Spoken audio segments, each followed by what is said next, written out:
तर मुख्यमंत्री शिंदेंनी अजून अधिकृत उमेदवारी घोषित केलेली नाही। कल्याणच्या उमेदवारीवर श्रीकांत शिंदे यांनी ही प्रतिक्रिया दिली आहे। दरम्यान उपमुख्यमंत्री देवेंद्र फडणवीसांनी 3 दिवसांपूर्वी स्वतः श्रीकांत शिंदेंची कल्याणमधनं उमेदवारी घोषित केली होती।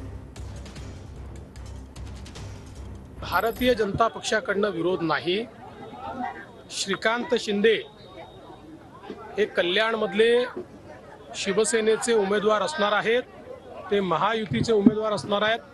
भारतीय जनता पार्टी त्यांच्या पाठीशी खंबीरपणे उभी राहणार आहे, पूर्ण ताकदीने आणि मागच्या वेळेसपेक्षा जास्त मतांनी डॉक्टर श्रीकांत शिंदेंना कल्याणमधनं आम्ही सगळे म्हणजे भारतीय जनता पार्टी, शिवसेना, राष्ट्रवादी, रिपाई, रासपा आमची जी एक बृहद युती आहे, ही युती त्या ठिकाणून त्यांना निवडून आणेल हा मी विश्वास करतो। अजून ऑफिशियली जे आहे हे माननीय मुख्यमंत्री एकनाथजी शिंदे साहेबांनी अजूनपर्यंत जे आहे हे त्या ठिकाणी उमेदवारी जी आहे ती घोषित केलेली नाहीये।